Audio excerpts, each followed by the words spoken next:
A very warm greetings to everyone. This is Mehak Basrani, currently pursuing Integrated Masters of Technology from International Institute of Professional Studies DAVV Indore. This video on the subject Information Security is guided by Dr. Shaligram Prajapat sir.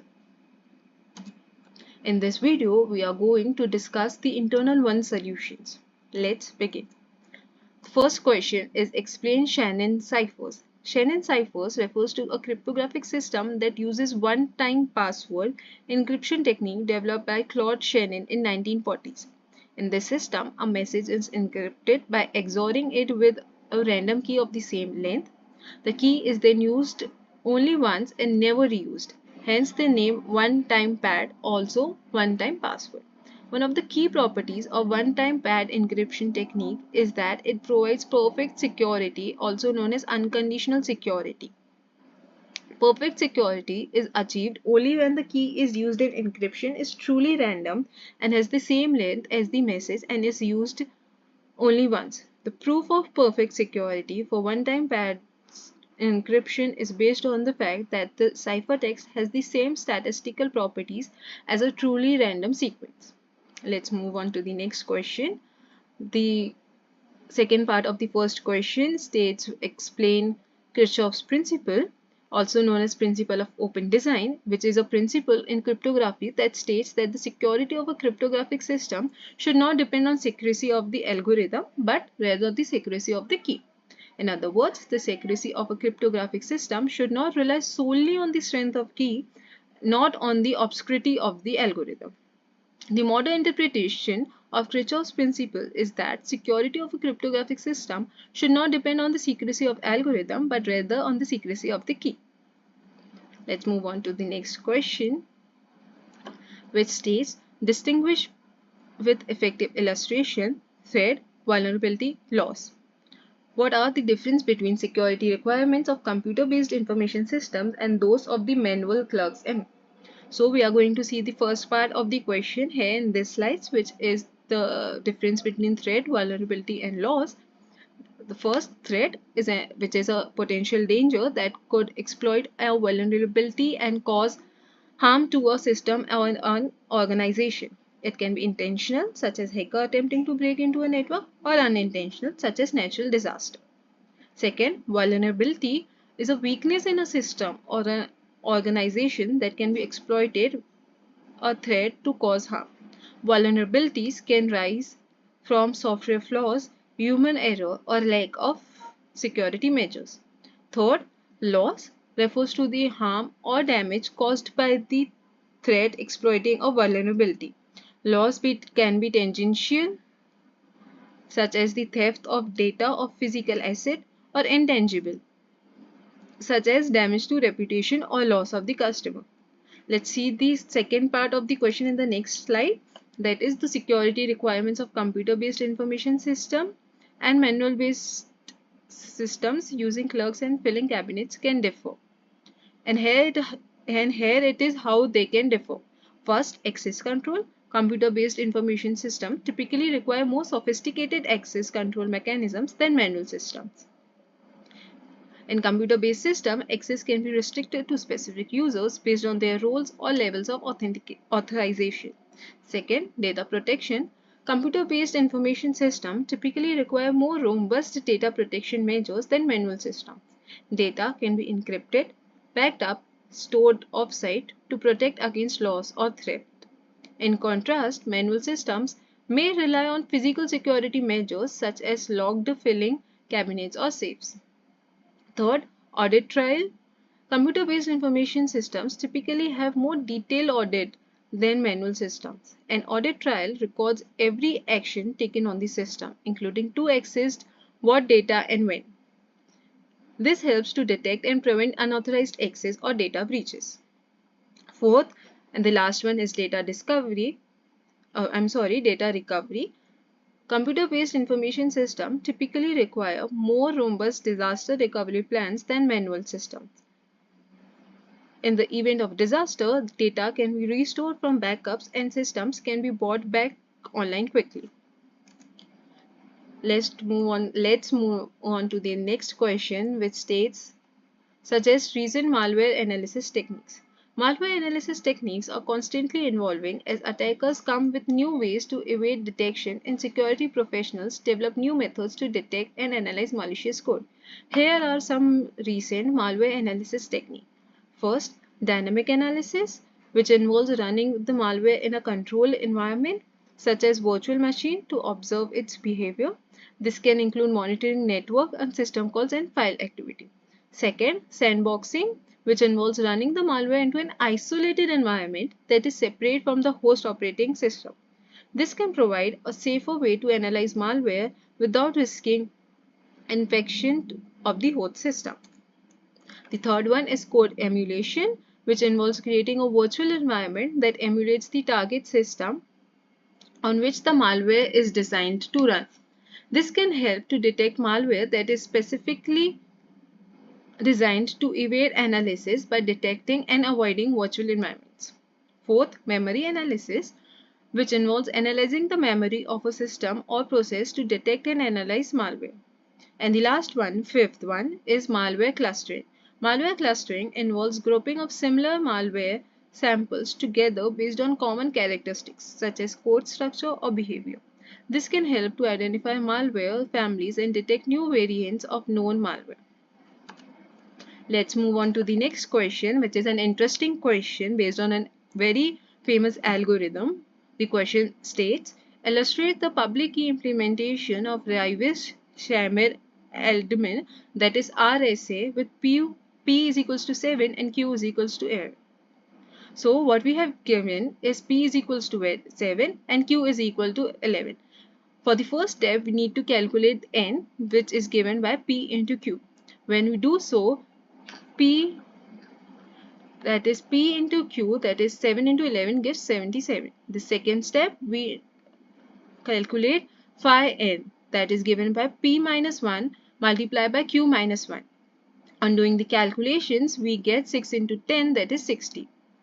Now the public key is given by En, and since we know both E and N, E is calculated a relative prime number, that is 7, and N we have calculated just above. So the public key would be given by 7 and 11.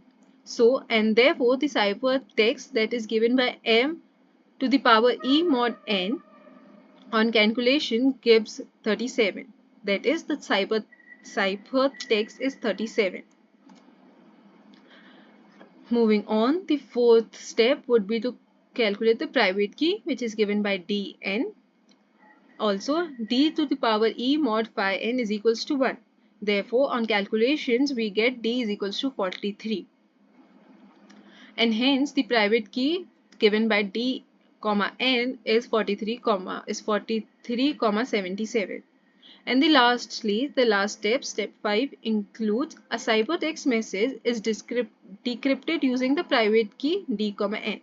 To calculate plain text m from ciphertext c, following formula is used. That is, m is equals to c to the power d mod n.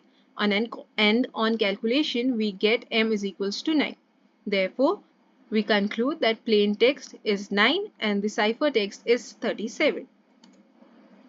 The next question states, analyze statement and comment. Data security is maintained by 4 kinds of controls: access, information, flow and inference, and cryptographic controls. Acting together, they reduce but cannot eliminate the danger of compromise. Let's see the answer, which goes like the statement data security is maintained by 4 kinds of controls: access, information flow, inference and cryptographic controls. Acting together, they can reduce but cannot eliminate the danger of compromise. Highlights the different types of controls that are used to protect data and their limitation. Access control are used to limit who can access the data and what can they do with it. Information flow, on the other hand, are used to prevent data from being leaked and transmitted to unauthorized parties.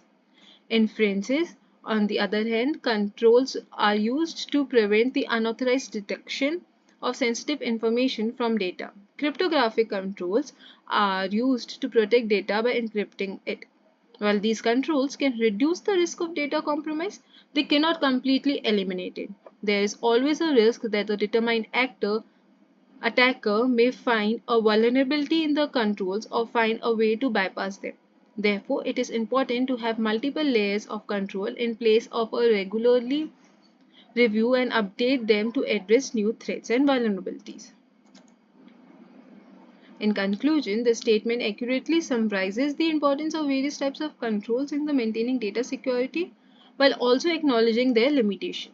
It highlights the need for a layered approach to data security which is necessary in today's complex threat landscape. Let's move on to question number 5, the last question, which states, explain following scenario of symmetric key crypto system. If the key is unknown, a cryptanalyst has three basic methods of attack. First one, the ciphertext only attack. Second, the known plain text attack. And the third, chosen plain text attack. Since algorithm is public, so what is your opinion for consideration of key storage, key distribution, and key unpredictability? Let's see the answer in the next slide, which states, in a symmetric key crypto system, the key is used for both encryption and decryption of data. If an attacker does not have knowledge of the key, they can use three basic methods to try and break the encryption.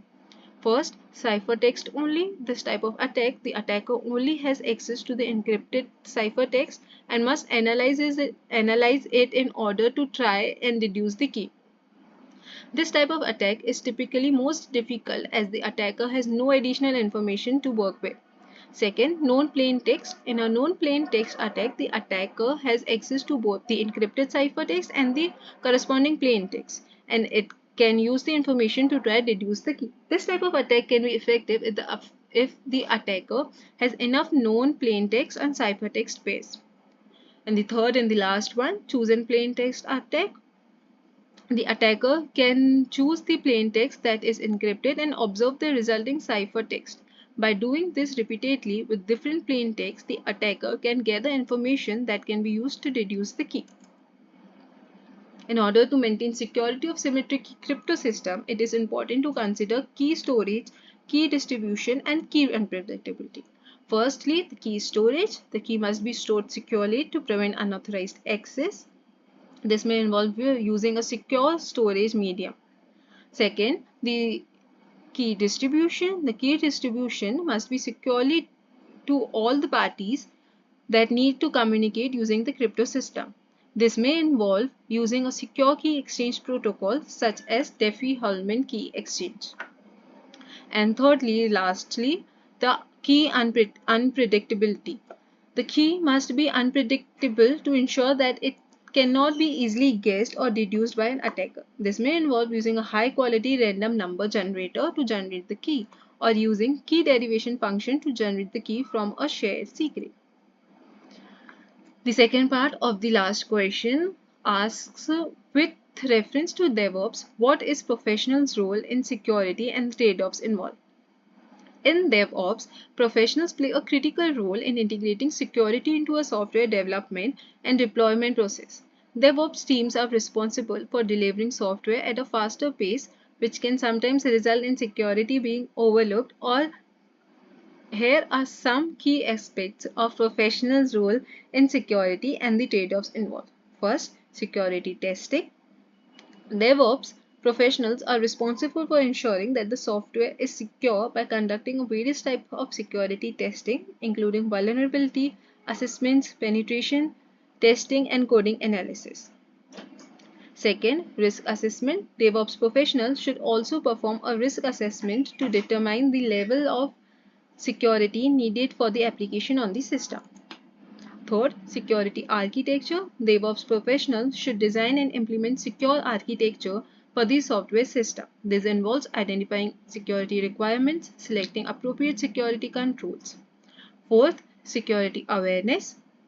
DevOps professionals should also promote security awareness among their colleagues, customers, and other stakeholders. In conclusion, DevOps professionals play a crucial role in integrating security into a software development process. They must balance the need for security with the need of speed delivery. They must be aware that the trade-offs involved in security testing, that are risk assessment, security architecture, and security awareness, and make informed decisions based on the level of risk and the resources available. And yeah, that's it. I hope you liked this video and got some knowledge watching this video. In case you did, please give it a big thumbs up. And in case of any doubts or queries, feel free to ask me by commenting down below or getting connected to me by on any of the social media. And that's it. Thank you.